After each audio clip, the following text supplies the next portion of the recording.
Huge breaking news out of Israel. Prime Minister Benjamin Netanyahu is expected to be indicted. He is also expected to speak any moment now. This is a wow. Netanyahu faces 1 count of bribery and 2 counts of fraud and breach of trust. It follows a 2-year-long investigation that the Attorney General says turned up evidence of a quid pro quo. Netanyahu's confidants are alleged to have promoted regulatory changes worth hundreds of millions of dollars in exchange for, you guessed it, positive press. Netanyahu is a close ally of President Trump. He's been in office since 2009.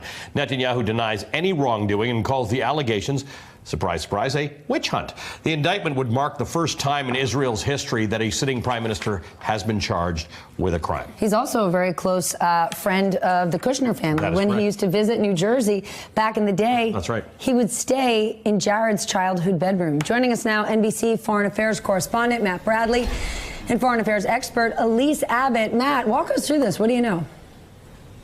Well, so far, Stephanie, we're waiting to actually have this indictment. Now, we reported earlier that he actually had been indicted.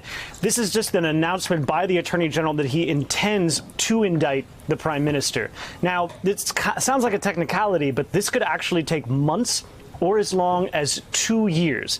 And the real issue here is that this is coming up on this April election, the legislative elections that really is going to have Prime Minister Netanyahu running for his political life. He's facing strong opposition from the left and the right, and it's going to be a major problem for the Trump administration if Netanyahu doesn't win this election, because that would really put his entire peace plan, which he's been working on with his son-in-law, Jared Kushner, as Stephanie mentioned, for about the better part of his presidency. Now, Netanyahu is crucial to this deal. If he loses the elections, or if he's convicted and forced to leave office, then this could really put that whole plan, what President Trump has called the deal of the century, in some very serious jeopardy.